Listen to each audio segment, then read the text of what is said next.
Chiara Rossi stepped back from the display case, admiring her handiwork.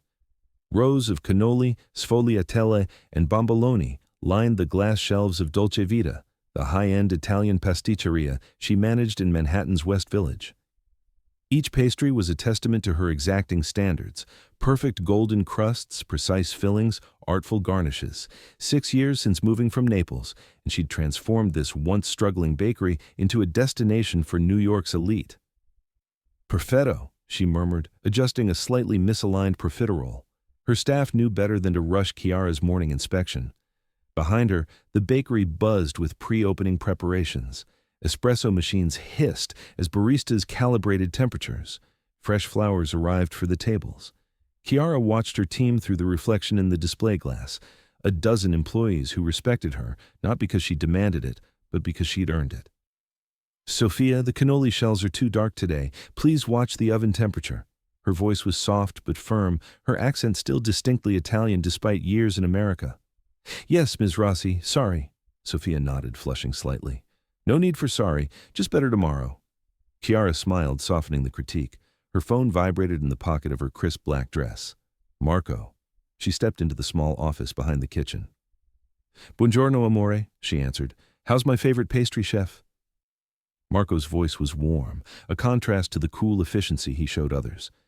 "Busy. The Garfield wedding order needs finishing by 4. "You'll make it perfect, as always. I'll be late tonight. Meeting with the harbor people. Don't wait up." "Be careful," she said automatically, then caught herself. Don't work too hard." Marco chuckled. "Always am, always do. Ti amo." "Ti amo." Chiara hung up, tucking away thoughts of her husband's business. Their arrangement worked because she kept her world separate from his. Dolce Vita was her domain, legitimate, respected, built through talent and discipline. What Marco did beyond their brownstone doorstep wasn't for her to dwell on. 15 minutes to opening. Chiara straightened her simple gold necklace, Marco's gift on their 10th anniversary, and returned to the front. Blake Harrison adjusted his Yankees cap in the tinted window of his Range Rover, checking his teeth for remnants of breakfast. "Looking good, boss," said Jared, his cameraman and chief enabler, from the passenger seat. "Ready to make magic?" "This'll hit 1 million views by dinner," Blake grinned. At 24, he'd already built Viral Vendetta into a social media empire with 5 million subscribers across platforms. His formula was simple: find everyday people, preferably those who took themselves too seriously, and break through their carefully constructed dignity with outrageous pranks. The reactions were internet gold. In the back seat, Tyler and Mia scrolled through analytics on their tablets. "Last week's mall security guard prank hit 3.2 million, Mia reported. "Comments are asking for something bigger." "That's why we're here." Blake nodded toward Dolce Vita across the street. "That fancy Italian place with the stuck-up lady manager. My cousin had a birthday cake made there, and apparently she acts like she's serving royalty instead of pastries." Jared checked the hidden camera disguised as a shirt button. "What's the plan?" "Simple." Blake pulled out a small white box from behind his seat. "I pretend it's my anniversary. Ask her to personally present our special dessert, then..." He opened the box to reveal a cheap, garish whipped cream pie. "We give her a little career highlight." "People are going to lose their minds," Tyler laughed, adjusting his own hidden camera. "The Ice Queen gets creamed." "Just make sure you get her face," Blake instructed. "That first reaction is everything. That moment when someone realizes they've lost all control of the situation. That's what gets the shares." The team exited the car, equipment hidden, expressions innocent. Blake checked the pie in its box one last time. "Remember," he said quietly as they approached Dolce Vita's elegant entrance, "act like we belong until we don't." Chiara greeted the afternoon rush with practiced charm, moving between the cafe tables with the grace of someone who belonged in far more elegant surroundings. Regulars received a touch on the shoulder, new customers a warm smile that made them feel discovered rather than served. When the bell chimed at 2:17 p.m., she noticed the 4 young people immediately, out of place among her usual clientele of business executives and ladies who lunch. Designer clothes, but worn carelessly, loud voices, eyes that scanned the room assessingly rather than appreciatively. Something felt off, but Chiara prided herself on never prejudging customers. She approached their table with a professional smile. "Welcome to Dolce Vita. First time with us?" The young man in the Yankees cap stood, his smile too wide, too practiced, handsome in the generic way of American college athletes. "Yes, I've heard amazing things. Actually, it's a special day, my anniversary with this beautiful girl." He gestured to the blonde beside him, who giggled unconvincingly. "Congratulations," Chiara said politely. "Would you like to see our specials menu?" "Actually," he leaned forward conspiratorially, "I was hoping for something more personalized. I called earlier about a special dessert presentation for the Harrison anniversary." Chiara frowned slightly. She hadn't heard about any special orders, but Giovanni sometimes took calls when she was in the kitchen. "Let me check with my staff," she said, professional mask firmly in place despite her suspicion. Something about their barely suppressed excitement felt wrong. Giovanni confirmed a call about a special anniversary presentation. Chiara still felt uneasy, but pushed it aside. Customer satisfaction was everything in this business. "We have a beautiful chocolate torta that would be perfect," she told the group upon returning. "I can present it with a custom message if you'd like." "That would be amazing," the young man, Harrison, apparently beamed. "Could you make it really special? My girlfriend loves theatrics." Chiara nodded, pride overriding caution. This was her chance to win over a new demographic. Perhaps these young people would post on social media, bringing in a younger clientele. In the kitchen, she selected their finest chocolate torta, adorning it with gold leaf and fresh berries, writing "Happy Anniversary" in elegant script with melted white chocolate. A masterpiece worth its $95 price tag. Chiara carried the creation personally into the dining room on a silver tray. The young couple's table had attracted attention from other diners, exactly as Chiara intended. Free advertising through admiration. "Your anniversary celebration," she announced with a small, dignified flourish, setting the torta before them. The young man stood again. "This is amazing. But actually," he reached below the table, producing a white box. "We brought something special, too." Chiara's professional smile froze as instinct screamed danger, too late. The pie hit her face with shocking force, cold whipped cream exploding across her features, filling her nose, clinging to her eyelashes, dripping down her neck and onto her black dress. The sound came next. Wild laughter from the table, gasps from other diners, the unmistakable electronic tones of phones recording. "Viral vendetta," the young man shouted. "The pastry chef gets served." Chiara stood perfectly still, cream dripping from her chin onto the imported Italian tiles. In the sudden chaos, as her staff rushed forward and other customers either stared in horror or awkwardly looked away, she felt a strange detachment, like watching herself from above, the respected professional reduced to a spectacle in seconds. "Get out, out!" Giovanni was shouting, other staff moving toward the group who were already backing toward the door, still filming, still laughing. "Worth every second," the ringleader called back. "Check us out on ViewTube, Viral Vendetta." Then they were gone, leaving Chiara in the devastation of her humiliation. She raised one hand slowly, wiping cream from her eyes. "Ms. Rossi, I'm so sorry." Sophia approached with towels. "Let me help." "No." Chiara's voice was quiet but firm. "Please attend to the other customers. Offer complimentary desserts for the disruption." "But you need—" "What I need," Chiara said with dignity somehow intact beneath the ridiculous mask of white cream, "is 5 minutes in my office. Then I will return. This is nothing." She walked through the silent cafe, back straight, steps measured, leaving a trail of white droplets on the floor. In her tiny office, door locked, she finally allowed her hands to shake as she cleaned herself methodically with paper towels. What she felt wasn't anger, not exactly. It was a cold, hard certainty that she had been deliberately selected, deliberately degraded for entertainment. The calculated nature of the attack, because that's what it was, an attack, left her feeling violated in a way that transcended the physical discomfort. 10 minutes later, she emerged in her spare dress kept for kitchen accidents, hair damp but neatly combed, makeup reapplied. Only the slight redness around her eyes betrayed any emotion. "Everything is fine," she told her concerned staff. "We continue." And they did, Chiara moving through the remainder of the day with mechanical precision, accepting apologies from horrified regular customers, assuring everyone she was unaffected. Professional. Always professional.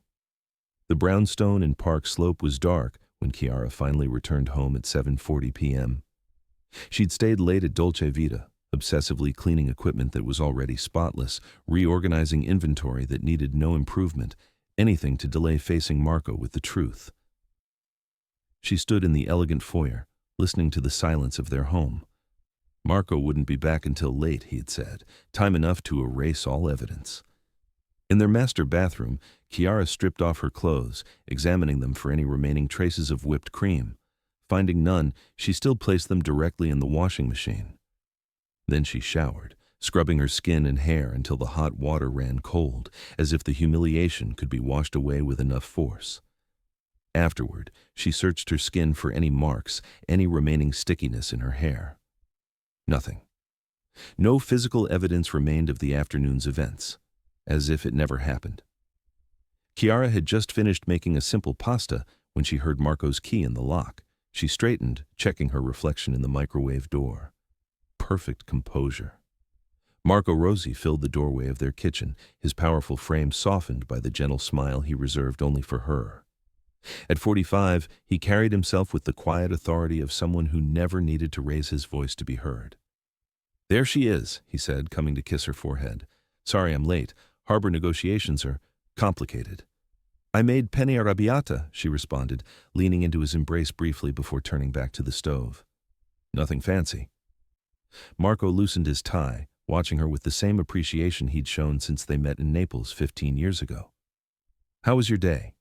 The bakery good?" Chiara stirred the pasta, focusing on the steam rising from the pot. "Fine. Busy, but fine. That Garfield wedding order work out?" "Yes, all delivered on time." She forced a smile. "Just another day." Marco studied her for a moment longer than usual, his dark eyes missing nothing. "You sure everything's okay? You seem tense." "Just tired," Chiara said, placing pasta onto 2 plates. "Tell me about your harbor meeting instead." And Marco did, sharing sanitized versions of his business dealings while they ate. Chiara nodded at appropriate intervals, asked the right questions, played her part in their carefully choreographed dance of disclosure and omission.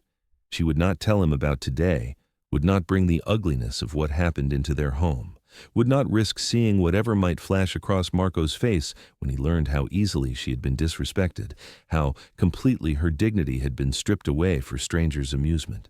Some humiliations were better borne alone. By 8:30 the next morning, Dolce Vita's staff huddled around Mia's phone in the back room, watching the video for the 3rd time. On screen, Chiara's face registered shock as the pie exploded against her features. The caption read, "Fancy pastry lady gets served. That V strike again. Here, pastry face lady." "This is horrible," Sophia whispered. "Poor Ms. Rossi." 2.7 million views already, Mia said, scrolling through comments. Some people are defending her, but most are just laughing. "Do you think she knows?" Giovanni glanced toward the front, where Chiara was meticulously arranging the display case as if yesterday had never happened. "How could she not?" Mia replied. "It's everywhere. My sister in California texted me about it this morning, asking if that was my boss." The bell above the door chimed, signaling Chiara's approach. Phones disappeared into pockets as the staff scattered to their stations, guilt written across their faces.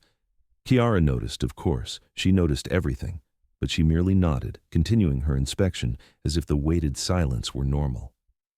"Sophia, the sfogliatelle look excellent today. Much better consistency." "Thank you, Ms. Rossi." Sophia hesitated, then blurted out, "About yesterday." "Yesterday is past," Chiara interrupted firmly. "Today we focus on excellence as always." The staff exchanged glances but followed her lead. If Chiara Rossi chose to ignore her viral humiliation, who were they to force acknowledgement? But as Chiara turned away, the strain showed momentarily in the tightness around her eyes. She knew. Of course she knew. The comments on Dolce Vita's social media accounts had been relentless since dawn, people asking if they could order a face pie, or if the pastry face lady would be there for photographs. She'd spent an hour deleting them before opening, hands shaking with a mixture of rage and mortification. But she would not give those children the satisfaction of seeing her break. Not her staff, not her customers, and certainly not Marco. Especially not Marco. Across town, in a converted warehouse overlooking the East River, Marco Rossi reviewed shipping manifests in his spacious office. The legitimate face of his import-export business occupied the building's upper floors. Tasteful furnishings, attractive receptionists, conference rooms where real business happened alongside other transactions never recorded in official ledgers. Salvatore Venucci, Marco's right-hand man since their days in Naples, entered without knocking. Only Sal had that privilege. "Morning, boss." Sal placed a coffee on Marco's desk. At 53, Sal's hair had gone silver, but his build remained powerful, his movements precise. "The Taiwanese shipment clear customs?" Marco didn't look up from his papers. "All arranged, but there's something else." Sal's tone made Marco raise his head. "Something you should see." Sal placed his phone on the desk. A video paused on the screen. "It's Chiara." Marco's expression hardened instantly. "What about Chiara?" "Just watch." Marco pressed play. The video started mid-prank, Chiara standing proudly with the torta, then the pie hitting her face, the shock freezing her features, the cruel laughter, the humiliating aftermath as cream dripped down her dress. Sal watched his boss carefully. Anyone else might have missed it, the subtle tightening of Marco's jaw, the almost imperceptible narrowing of his eyes. But Sal had stood beside this man through 3 decades of business, had seen him negotiate, intimidate, and occasionally order far worse than mere humiliation. He recognized the signs of Marco's rage. The quieter he became, the more dangerous the outcome. Marco replayed the video 3 times, expression unchanging. Finally, he set the phone down with deliberate care. "When did this happen?" His voice was soft, controlled. "Yesterday afternoon, already at 3 million views." "She didn't tell me." Not a question, a realization laden with pain more personal than professional. Sal shifted uncomfortably. "My nephew showed me this morning. He follows these prank channels, recognized Dolce Vita." Marco stood, moving to the window overlooking the river. His reflection showed a man in perfect control, bespoke suit, silver-touched dark hair, the calm demeanor that made him effective in both boardrooms and backrooms. "Who are they?" he finally asked. "Call themselves Viral Vendetta, 5 million subscribers, run by some rich kid named Blake Harrison." Sal hesitated. "Harrison, as in William Harrison's son." Marco completed the connection immediately. William Harrison, media mogul whose digital empire included news sites, streaming platforms, and a significant stake in ViewTube itself. The same, and the Harrison connections go deeper.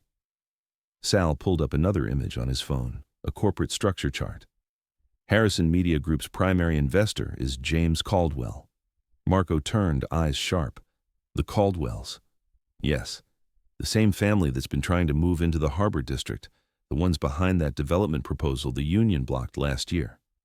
The ones who suddenly have friendly inspectors visiting our processing facilities.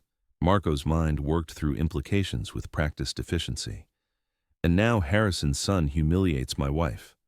"Could be coincidence," Sal offered, not sounding convinced. "I stopped believing in coincidences a long time ago." Marco returned to his desk, his movements measured and precise.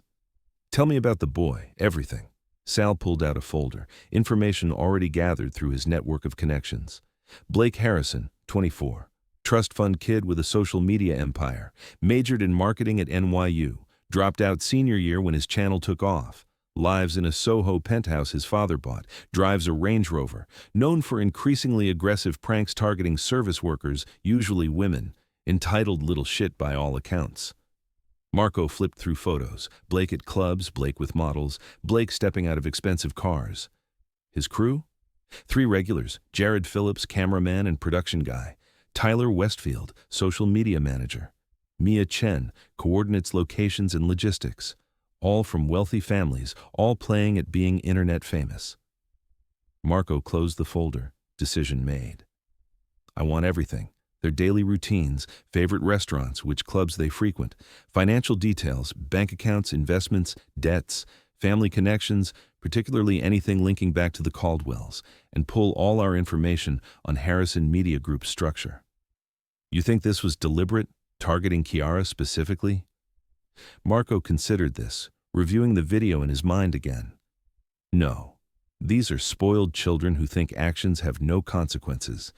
They chose Dolce Vita because it represents something they resent: excellence, discipline, old-world standards. So they didn't know who Chiara is, who you are. Clearly not. A cold smile touched Marco's lips. An educational opportunity. Sal recognized the expression. It had preceded the systematic dismantling of the Genovese operation 3 years ago, a months-long campaign that left their rivals bankrupt and broken without a single act of violence traceable to the Rossi family. What's the approach, boss? Gather the team, tonight, 9 o'clock. Marco returned to his seat, already mentally assembling the pieces of his response. And Sal, not a word to Chiara. She chose not to tell me for a reason. I'll respect that for now. After Sal left, Marco watched the video once more, pausing on Chiara's face at the moment of impact, the shock, the humiliation, the dignity even in degradation. His Chiara, who had stood by him through everything, who asked so little, who had built her own respected business while carefully avoiding the shadows of his.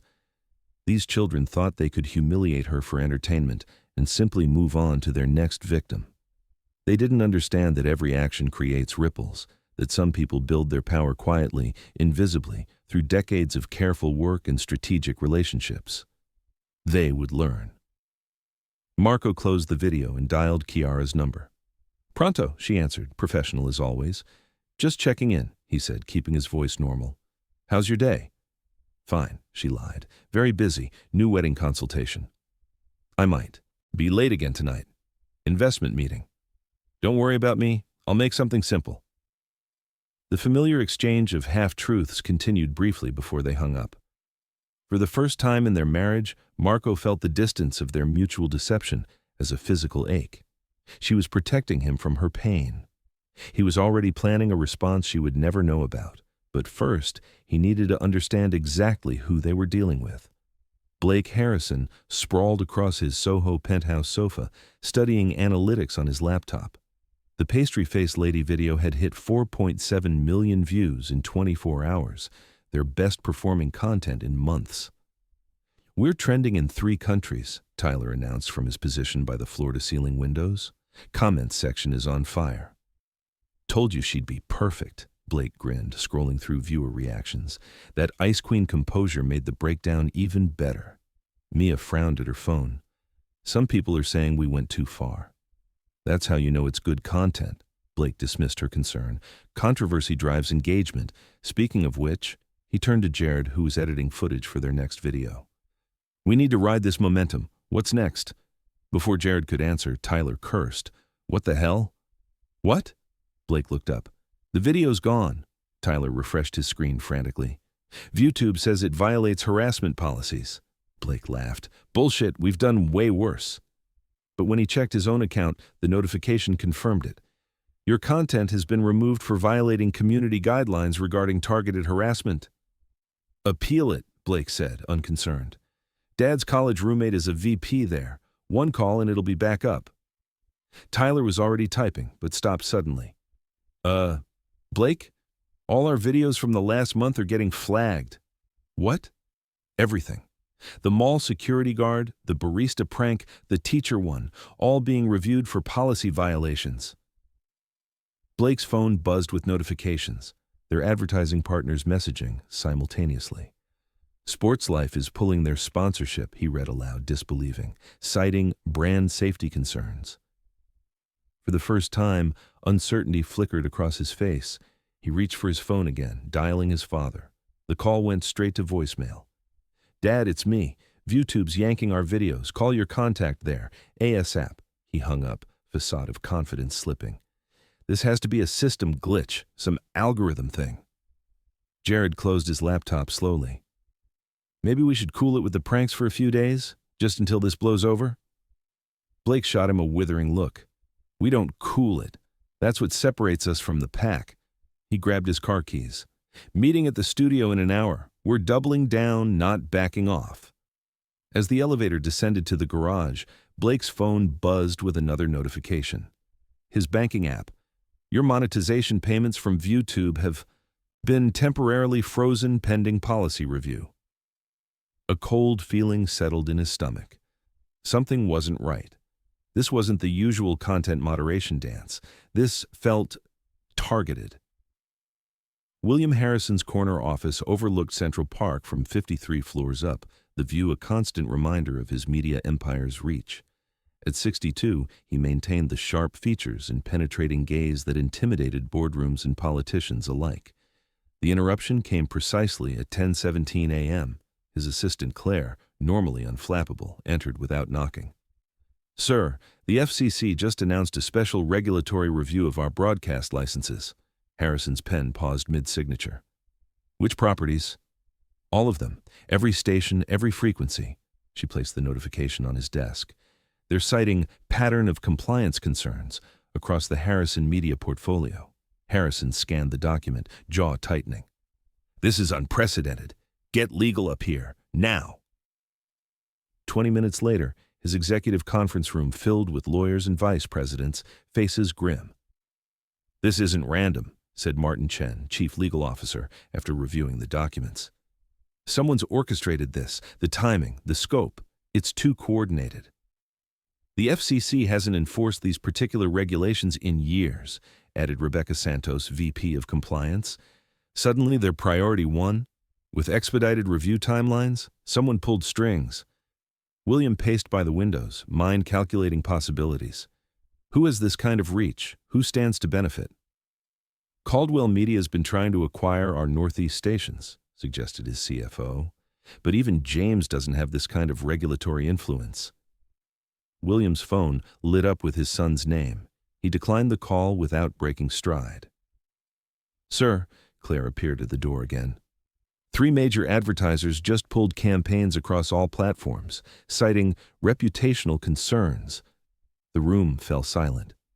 "What reputational concerns?" William demanded. "Our numbers are strong. No scandals. No—" His phone buzzed again with a text from Blake. "Dad, serious problem with viral vendetta. Need your help ASAP." A cold premonition gripped William. "Pull up my son's latest video, the one that went viral yesterday." As they watched Chiara Rossi's humiliation play out on the conference room screen, William's face drained of color. "Find out who that woman is," he ordered. "Everything about her, now." Chiara arranged strawberry tarts with mechanical precision, her movements automatic while her mind remained distant. 3 days since the incident, and still the whispers followed her. Customers pretending not to recognize her, then stealing glances when they thought she wasn't looking. The hashtag pastry-face lady still circulating. She'd taken to checking the bakery's perimeter before opening, scanning for hidden cameras or suspicious customers. The constant vigilance exhausted her. The bell chimed, and Chiara tensed before realizing it was a delivery. But instead of ingredients or supplies, the courier carried an enormous arrangement of white lilies. "Delivery for Chiara Rossi," he announced, setting the arrangement on the counter. "I didn't order flowers," she said cautiously. "They're paid for, cards attached." After he left, Chiara examined the elegant card. "You are respected. You are valued." No signature. As she stared at the message, Giovanni approached. "Ms. Rossi, there are 2 men outside asking about security cameras." "Security cameras?" "They say they're from a private security firm. Something about a complimentary assessment for Dolce Vita." Chiara followed him to the entrance where 2 professionally dressed men waited. "Ms. Rossi, Anthony Ricci, Sentinel Security." The older man offered credentials. "Your landlord arranged for us to upgrade your security system after the incident. No cost to you." "My landlord?" Chiara frowned.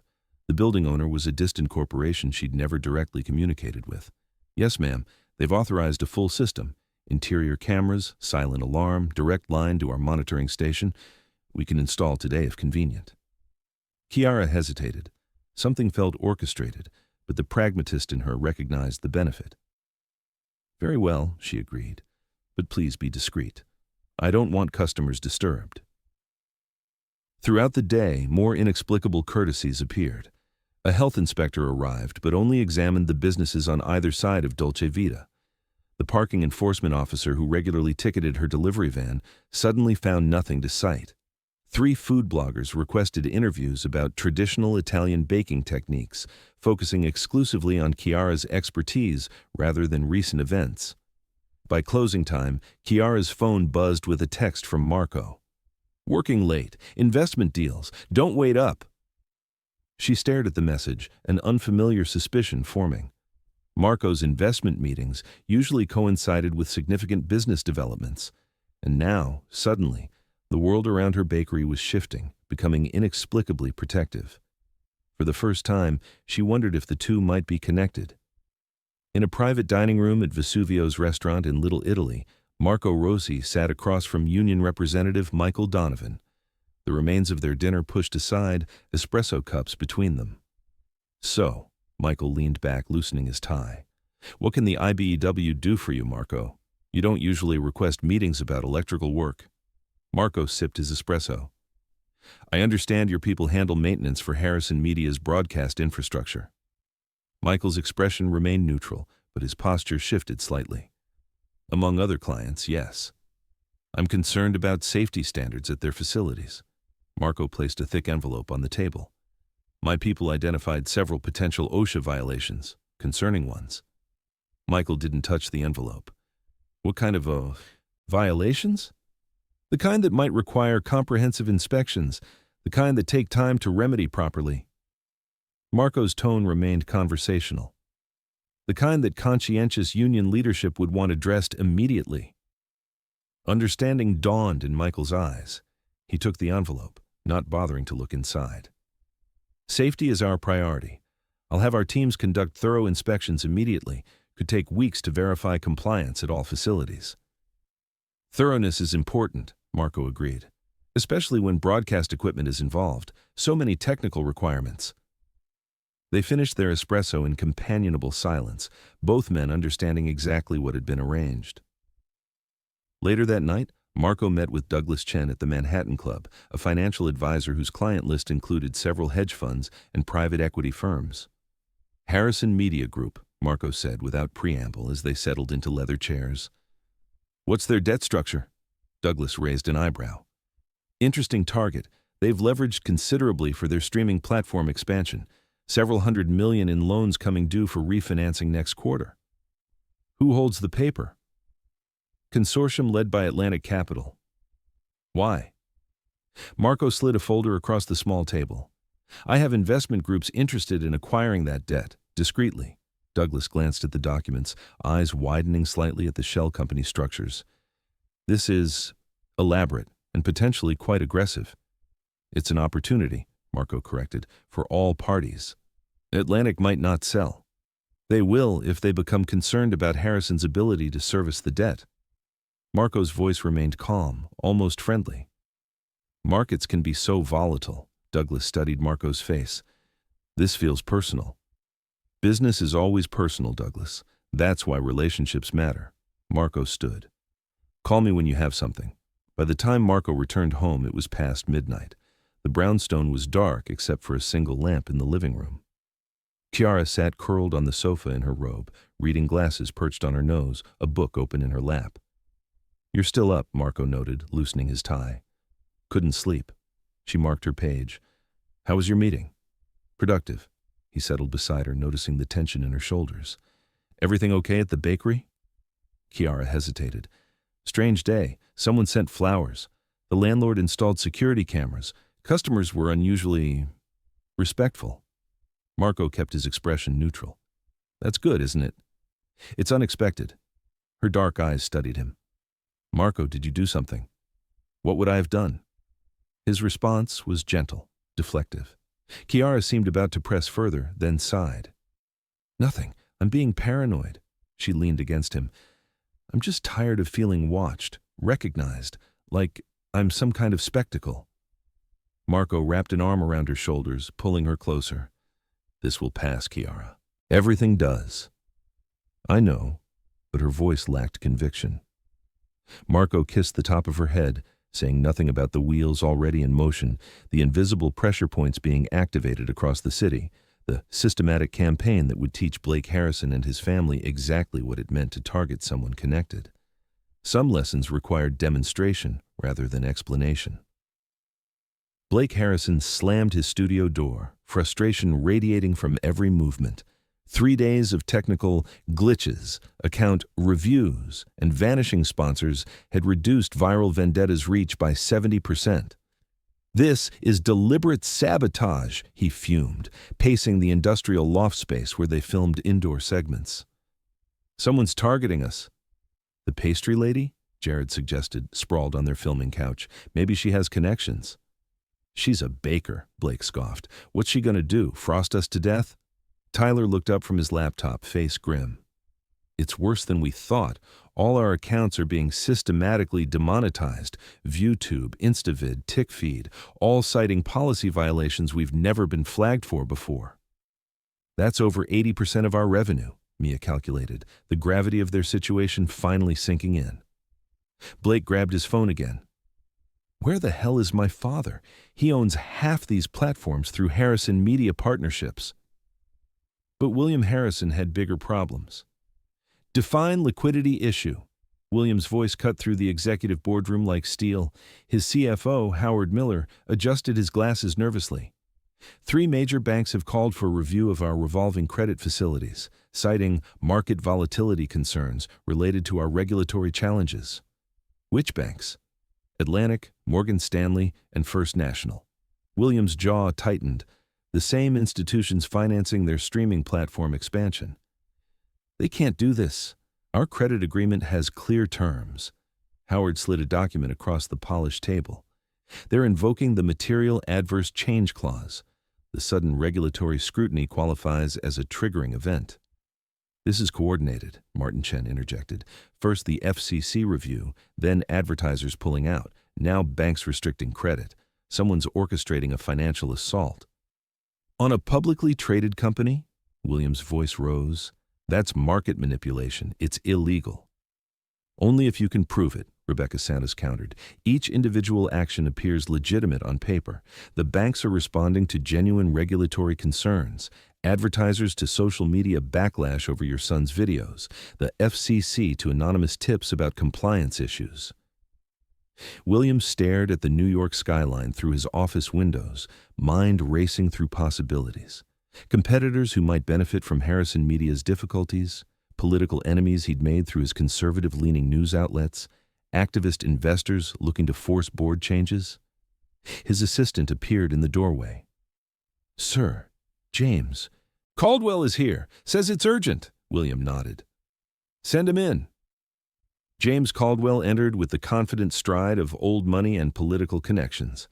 At 67, his silver hair and Brooks Brothers suit projected East Coast establishment, belying the ruthless business tactics that had expanded the Caldwell fortune. "This is a courtesy call, William," James began without preamble. "Our security team identified something concerning." "We're a bit busy with our own concerns, James." William gestured to the crisis meeting in progress. "That's why I'm here." Caldwell placed a folder on the table. "Your current difficulties aren't random. They're connected to your son's social media stunt." William froze. "What are you talking about? The woman your son humiliated? Chiara Rossi?" Caldwell opened the folder, revealing a photograph of Chiara with Marco. "She's married to Marco Rossi." The name hung in the air like smoke. William's expression shifted from confusion to dawning horror. "The import-export Marco Rossi?" he asked, though he already knew the answer. "The same." Caldwell's tone was grim. "The Marco Rossi who controls the construction unions your development projects depend on.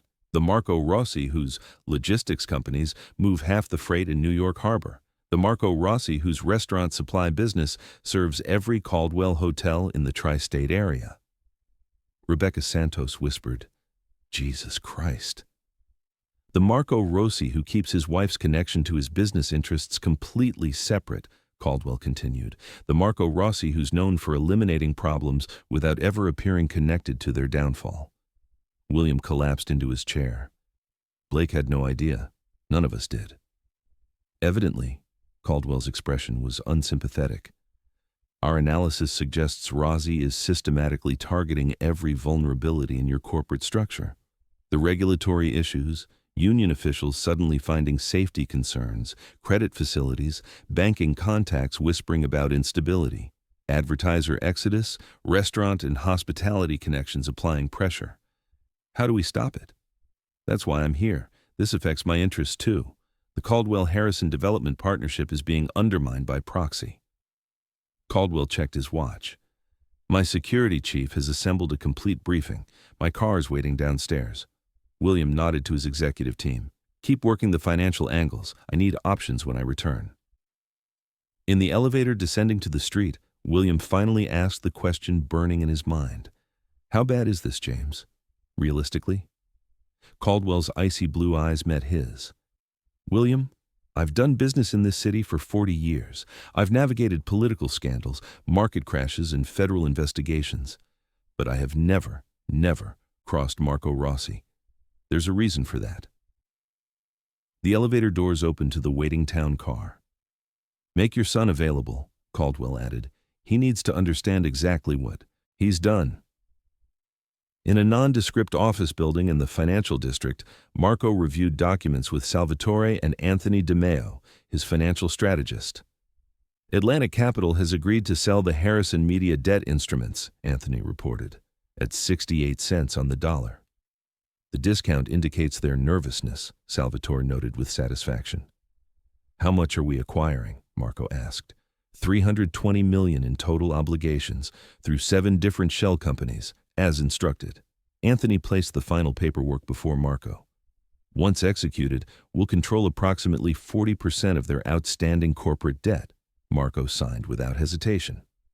And the regulatory pressure? FCC review process initiated, Salvatore confirmed. Our friends at the Commission are being extremely thorough. Their broadcast operations are effectively paralyzed until resolution. The unions?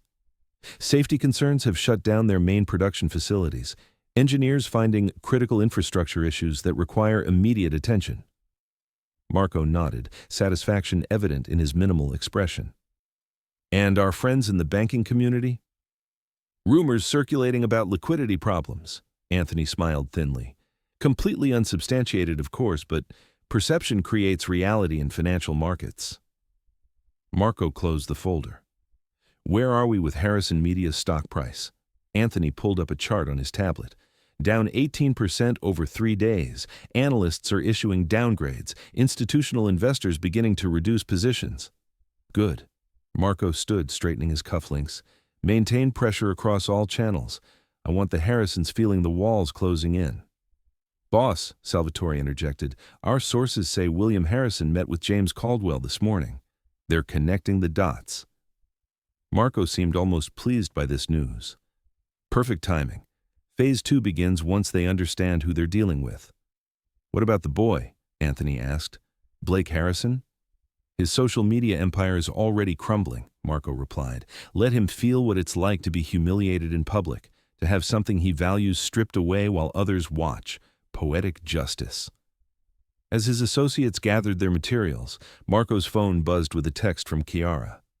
Strange man asking questions at the bakery today. Said he was a journalist. Asked about our background connections. I sent him away. Marco's expression hardened. Sal, increase security at Dolce Vita immediately. They're investigating Chiara now. Already on it, we have people watching the bakery around the clock. Marco composed a response to his wife. Probably looking for gossip about the video. Don't engage with any media. I'll be home early tonight. He slipped the phone into his pocket, thoughts turning to Chiara. She remained unaware of his systematic dismantling of the Harrison empire, believing the incident would eventually fade from public memory. Marco intended to ensure it would, but only after teaching a lesson that would resonate throughout New York's power circles for years. Some humiliations required more than an apology. Some required a complete reordering of the world. Blake stared at the analyst reports spread across his father's dining table, the reality of their situation finally penetrating his privileged bubble. This is insane, he muttered. All this over a stupid prank? James Caldwell fixed him with a withering stare. That stupid prank targeted the wife of one of the most connected men in New York, a man who's now systematically dismantling your father's company. The Caldwell security chief, Robert Mercer, advanced to the next slide in his presentation. Marco Rossi controls key infrastructure throughout the city, construction, shipping, distribution. His legitimate businesses support a network of relationships extending into unions, regulatory bodies, and financial institutions. So he's what? Mafia? Blake asked, still not fully grasping the gravity. William Harrison slammed his hand on the table. He's a businessman with extraordinary reach, one who values his privacy and his family above all else. And you, his voice shook with barely controlled rage, you humiliated his wife for internet clicks. How was I supposed to know who she was? Blake protested. She's a baker. She's his wife, Caldwell corrected. That's all that matters. Robert continued his briefing. Our intelligence suggests Rossi now controls significant portions of Harrison Media's debt through shell companies. He's positioned to potentially force default if certain covenants are breached, which is increasingly likely given the operational disruptions, William added grimly. We're bleeding cash with production facilities shut down. What does he want? Blake asked, finally beginning to understand their predicament. He hasn't made any demands, Caldwell replied. That's what makes this concerning. This isn't a negotiation tactic, it's punishment. William paced the room, decades of business instincts failing him in the face of this unorthodox attack. There has to be a way out. Everyone has a price. Some men value respect more than money, Caldwell said quietly. You've built empires through acquisitions and mergers, William. Rossi built his through relationships and loyalty, different currencies. Blake stared at his hands, the reality of his actions finally settling onto his shoulders. His viral fame, his channel, his father's company, all crumbling because he'd thought it funny to humiliate a woman whose dignity he hadn't respected. What do we do? He asked, voice small for the first time in memory. We request a meeting, William decided. Through proper intermediaries, we acknowledge the offense and offer appropriate restitution. And if he refuses? Blake asked. William and Caldwell exchanged grim glances. Then we prepare for the possibility that Harrison Media Group won't survive in its current form, William said flatly. And your social media career will be the least of our concerns. As the meeting continued into the night, Blake sat silent, watching his father and Caldwell strategize desperately. Outside the penthouse windows, Manhattan glittered with lights, the city continuing its rhythm indifferent to their crisis.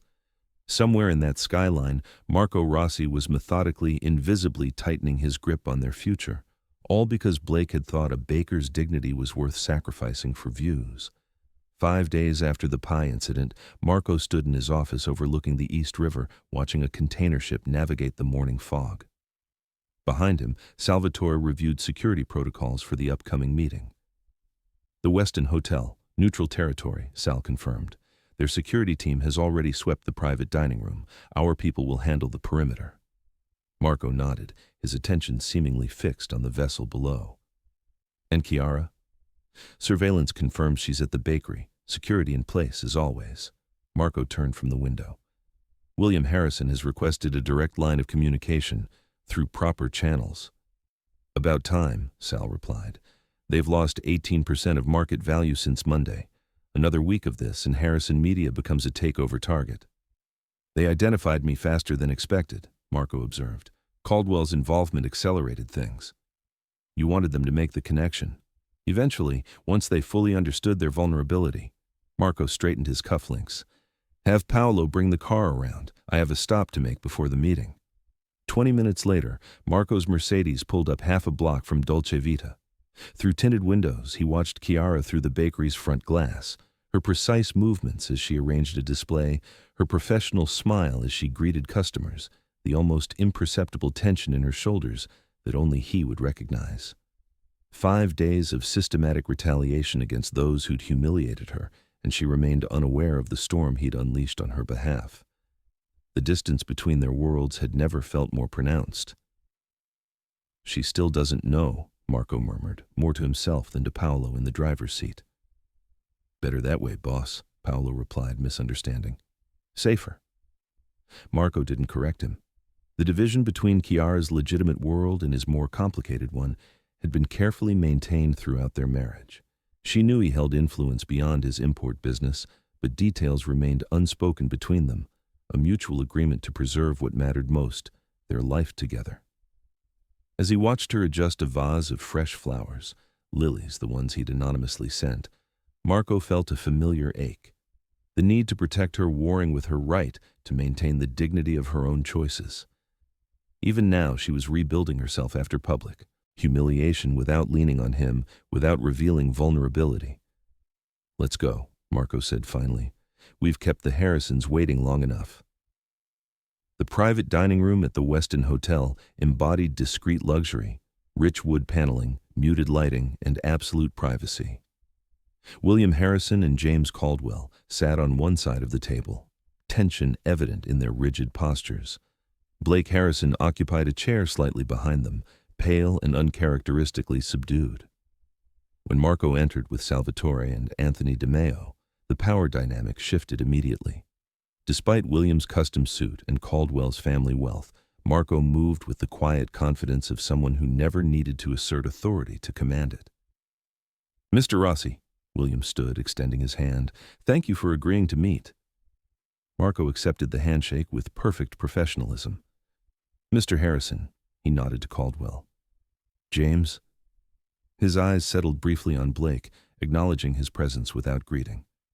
They sat, the preliminaries of water poured and pleasantries exchanged, feeling like the forced civility before a prize fight. "I understand you wanted to discuss recent business complications," Marco began, his tone measured. William cleared his throat. "Yes.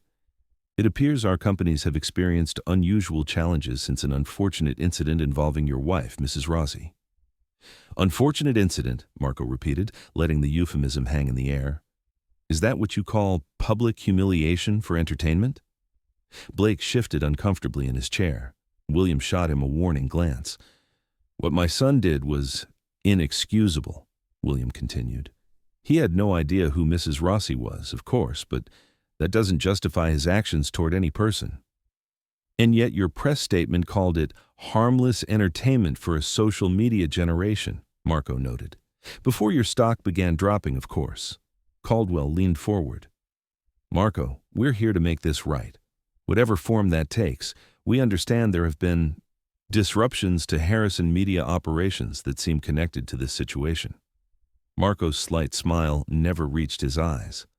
"Market forces can be unpredictable. Regulatory concerns arise. Banking relationships evolve. Just business." "We both know what's happening," William said, abandoning pretense. "You're systematically targeting every vulnerable point in my corporate structure. My son made a terrible mistake, and I'm prepared to make appropriate restitution." "Restitution?" Marco considered the word carefully. "What is the price of dignity, Mr. Harrison? How much do you value respect?" "Name your terms," William replied simply. Marco looked directly at Blake for the first time. "Your son treated my wife as an object for his amusement, a prop in his performance. She has built a respected business through years of discipline and excellence. She came home that night, washed away the humiliation, and told me nothing, to protect me, from worry, to protect your family from consequences." Blake's face flushed with shame.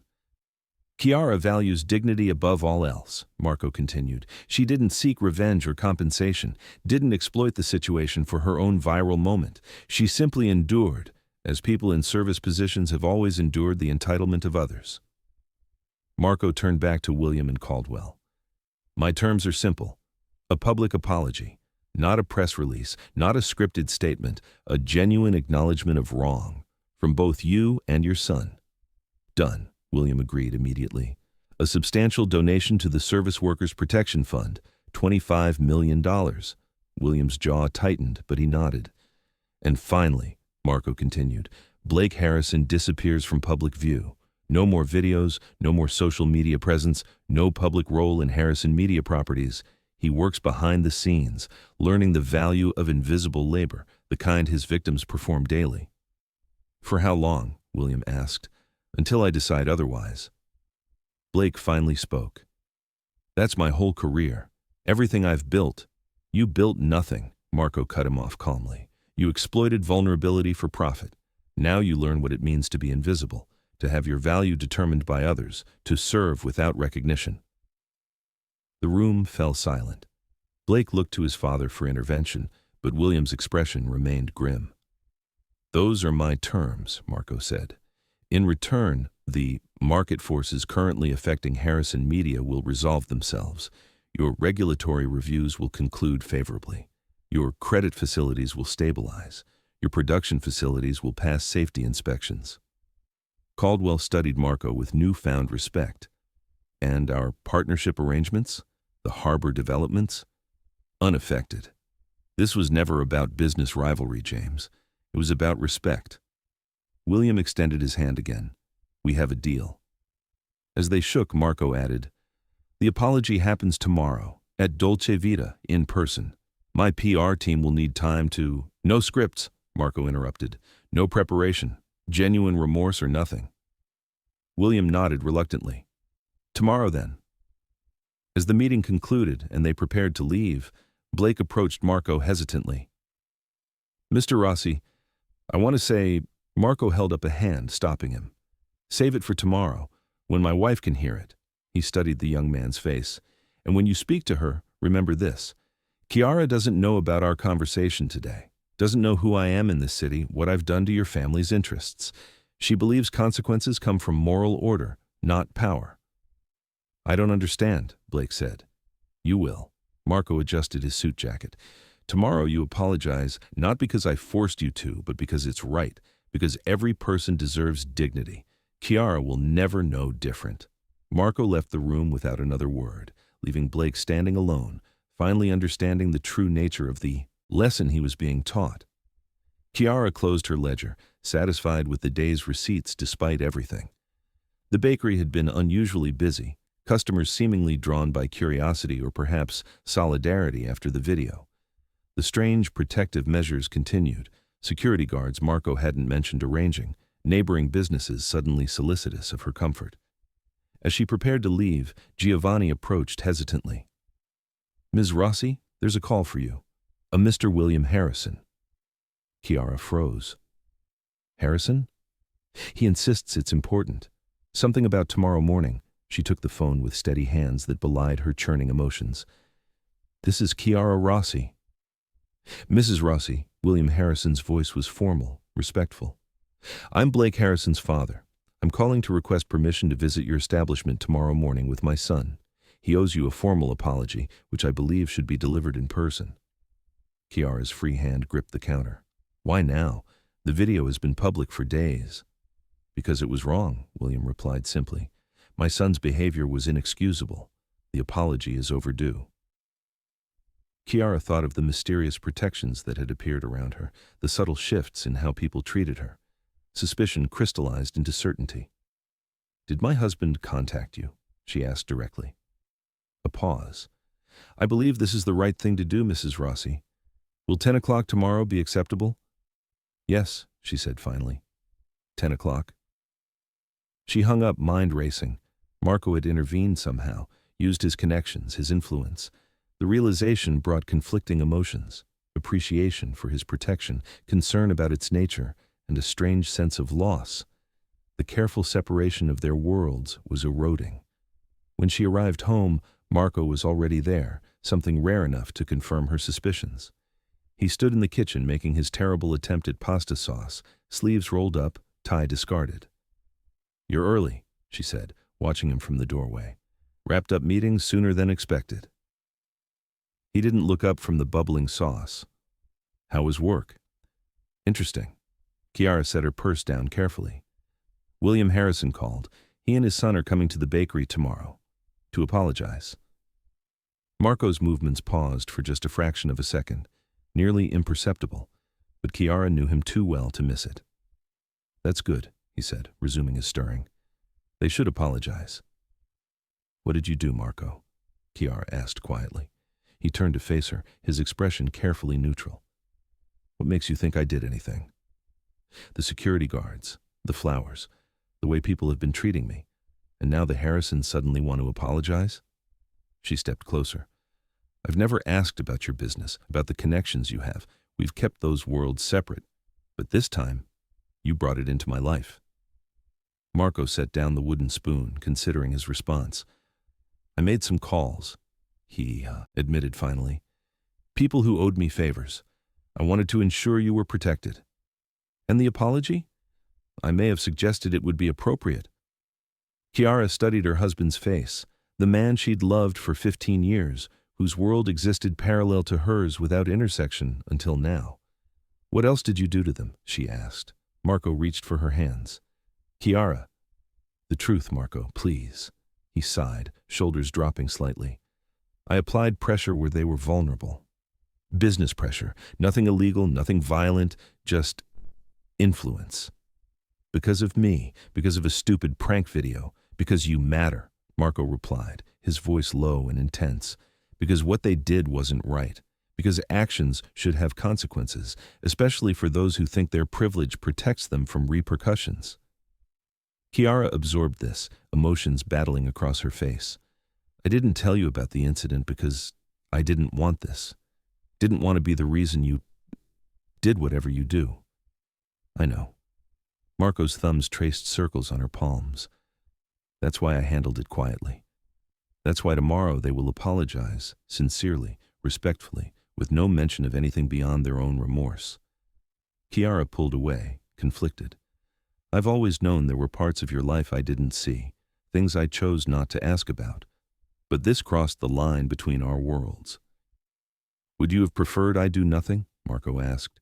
"Watch you suffer the humiliation with no consequences for those responsible?" "I don't know," she admitted, "but I needed it to be my choice." The sauce began to burn, ignored as they faced each other across this new divide. The careful separation of their lives had protected them both. Her from the complications of his world, him from having to justify his methods. "Tomorrow," Chiara said finally, "when they apologize, what happens after that?" "Life returns to normal," Marco promised. "Their business troubles resolve themselves.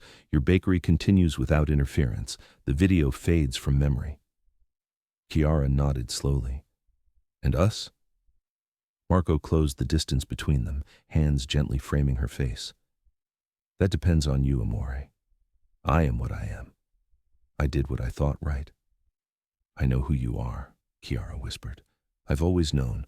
I just never had to see it so clearly before." The smoke alarm interrupted them, the burning sauce finally demanding attention.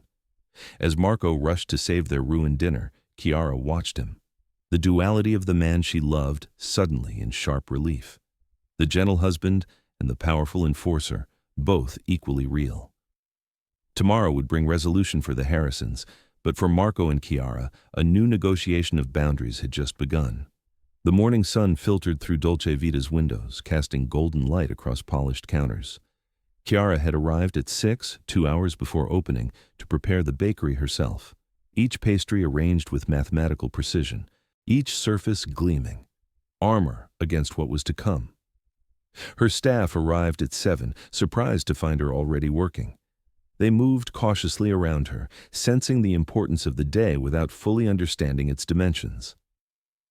At precisely 9:58 a.m., a black town car pulled up outside.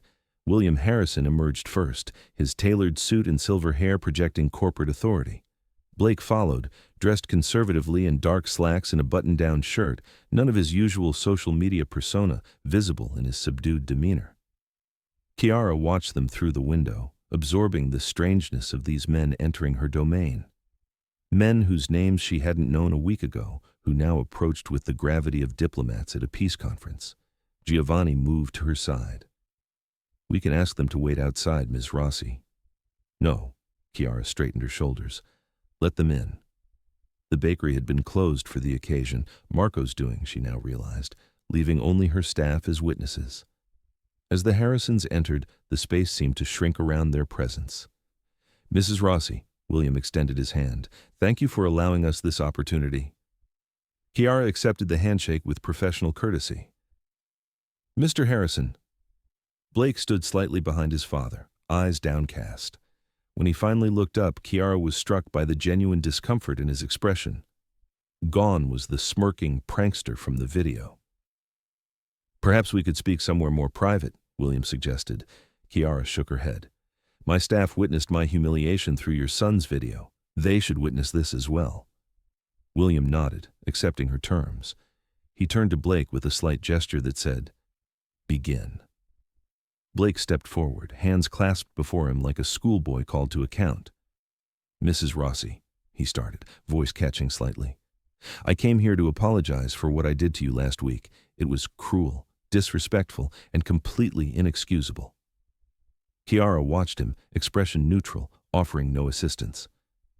"I treated you like an object," Blake continued, "not a person with dignity and feelings. I used your humiliation for entertainment, for views, without considering the real human impact." He glanced back at his father, who nodded encouragement. "There's no excuse for what I did. Not youth, not ignorance, nothing. I was wrong." A silence stretched between them, Blake's rehearsed words hanging in the air. "Is that all?" Chiara asked finally. Blake swallowed. "No."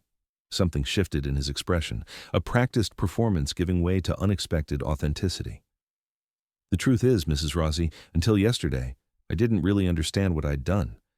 I saw you as a prop, not a person, someone whose feelings didn't matter because you weren't important." William winced slightly at his son's candor, but Chiara's expression softened almost imperceptibly. "And now?" she prompted. "Now I understand that what I built, my channel, my followers, my brand, it was all based on treating people like you as less than human." Blake's voice cracked. "I've spent years humiliating people who couldn't fight back, who had to smile and take it because their jobs depended on customer service. I never considered the power imbalance or the cruelty. I just wanted the validation of strangers on the internet." Chiara studied him, seeing beyond the contrition to the genuine realization beneath. "And this understanding came... how?" Blake hesitated, glancing toward his father. "Recent events have provided perspective," William interjected smoothly. "Certain business challenges made us reconsider our priorities." Chiara nodded, Marco's influence evident in the careful phrasing. "I see." "Mrs. Rossi," William continued, "as part of making amends, we've arranged a donation of $25 million to the Service Workers Protection Fund. It won't undo the harm caused, but perhaps it will help others in similar positions." "And Blake's social media presence?" Chiara asked directly. "Discontinued," William confirmed. "He'll be working within our media organization in a behind-the-scenes capacity, learning the business properly." Blake nodded, resignation mixed with relief on his face. No more viral vendetta.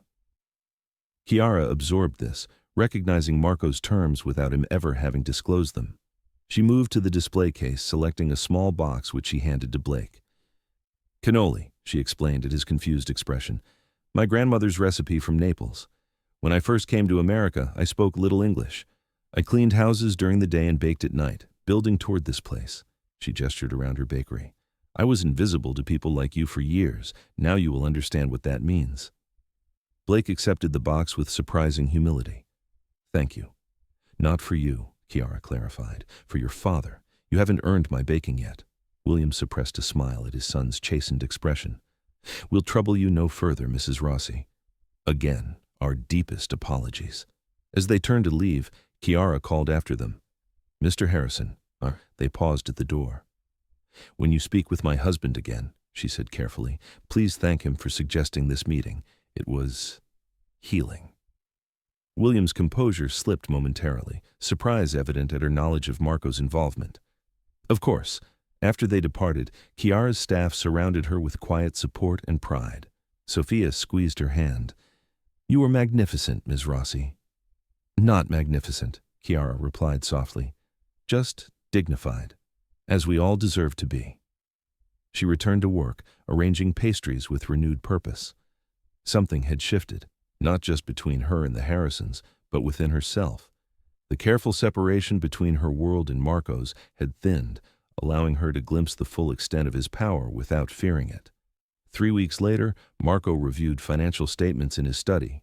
Satisfaction evident as he noted Harrison Media Group's stabilizing stock price. The regulatory reviews had concluded favorably once certain union concerns were addressed. Production facilities resumed normal operations. Credit facilities were extended on reasonable terms. William Harrison had learned his lesson well, respecting both the letter and spirit of their agreement. Blake remained invisible, working in data analysis within a Harrison Media subsidiary, his social media accounts dormant monuments to a previous life. When Chiara entered carrying 2 espressos, Marco closed the folder. Their evenings had acquired a new dimension since the confrontation, a greater honesty about his work, careful discussions about boundaries. "Good news?" she asked, nodding toward the papers. "The usual business," he replied, accepting the coffee. The Harrisons seemed to be recovering nicely. Chiara settled beside him on the leather sofa. "And the boy, Blake?" "Learning valuable lessons about invisible work." Marco sipped his espresso. "His father reports he's showing promise in analytics, less interested in performance, more in substance." Chiara nodded thoughtfully. "Consequences with purpose, then, not just punishment." "The most effective kind." They sat in comfortable silence, the evening stretching before them. The careful equilibrium of their marriage had been disturbed but was reforming around a new center, one with fewer secrets, if not complete transparency. "I received an interesting offer today," Chiara said finally. "The Service Workers Protection Fund wants me on their board. Apparently, my dignified response to public humiliation has made me something of a symbol." Marco raised an eyebrow. "Will you accept?" "I think so." She turned to face him fully. "They want to establish protocols for businesses to better protect staff from harassment, create resources for workers who face what I faced." "That sounds worthwhile," Marco agreed. "It would mean being more public, stepping beyond the bakery."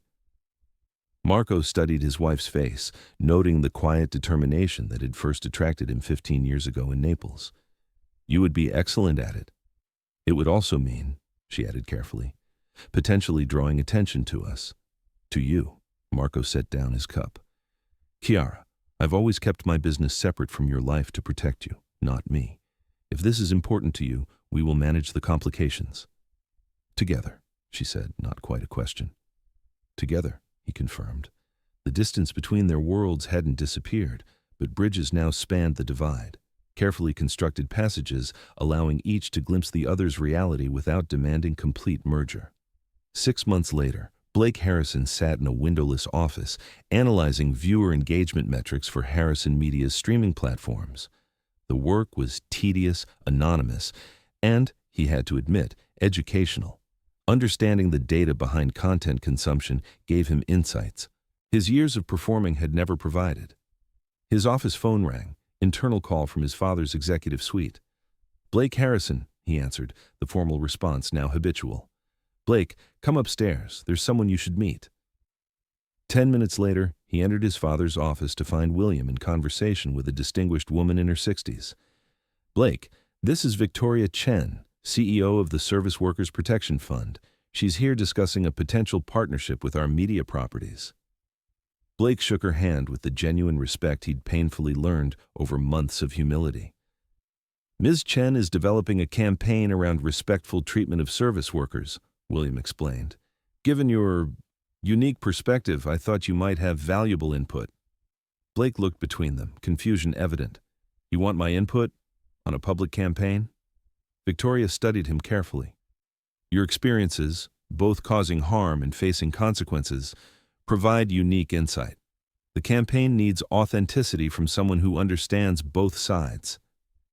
"I wouldn't be on camera," Blake clarified. "No," William confirmed. "Strategy and content development only, behind the scenes." Blake considered this, his first opportunity to apply his understanding of viral content toward something constructive rather than destructive. "I'd be honored," he said finally, meaning it. As they discussed preliminary concepts, Blake's phone buzzed with a text from an unknown number. "Progress, not punishment. Keep learning. Mafia." Blake stared at the message, understanding its significance.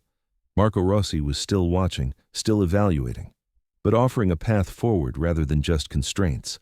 He pocketed the phone without responding, turning his attention back to the meeting with renewed purpose. Some lessons continued long after the initial pain had faded. 1 year to the day after the pie incident, Chiara and Marco hosted a small dinner in their brownstone. The Service Workers Protection Fund board members mingled in their living room. Lawyers, activists, union representatives, and a few carefully selected media executives, including William Harrison. Chiara moved among them with easy confidence, her role as board member fitting her as naturally as her management of Dolce Vita.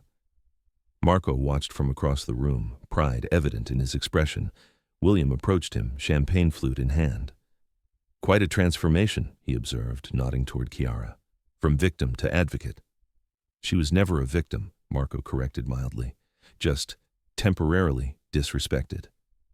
William acknowledged this with a slight inclination of his head. Blake asked me to convey his continued appreciation for the opportunity with the campaign. Viewership numbers are exceeding projections.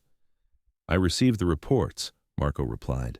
His analytical skills are impressive when properly directed. Humility suits him, William agreed, as does purpose beyond self-promotion. The men stood in companionable silence, their business relationship now colored by mutual respect, born of confrontation and resolution. Across the room, Chiara finished describing a new training program for restaurant managers. As applause followed her presentation, she caught Marco's eye, a private smile passing between them. Later, after the guests departed, they stood together on their brownstone steps, watching the last town car pull away. Successful evening, Marco observed, arm around her shoulders. A good beginning, Chiara agreed. The Harrison Media partnership expands our reach considerably. Marco smiled at her use of our, the subtle shift that acknowledged her growing comfort with his influence, her willingness to occasionally leverage it for worthy purposes. 1 year, she mused, from humiliation to this. From invisibility to power, Marco corrected gently. Your power earned through dignity. Chiara leaned against him, considering this. Not everyone who faces what I faced has a husband with your resources. True, which is why your work matters. He kissed her temple. You're changing systems. I merely addressed one incident. They turned to enter their home, the night settling around them. Chiara paused at the threshold, looking back at the Brooklyn street where neighbors nodded respectfully as they passed. Some recognized her from the viral video, others from her advocacy work, still others simply as Mrs. Rossi, the baker's wife. None knew the full truth of how respect was enforced in their world, how consequences found those who forgot the humanity behind service, how power operated most effectively when invisible. That knowledge remained private, shared only between husband and wife, a foundation stronger for having weathered exposure, for having acknowledged its complex architecture. Chiara closed the door behind them, their separate worlds now connected by carefully constructed bridges, neither fully merged nor completely divided. Some lessons, once learned, reshape everything that follows.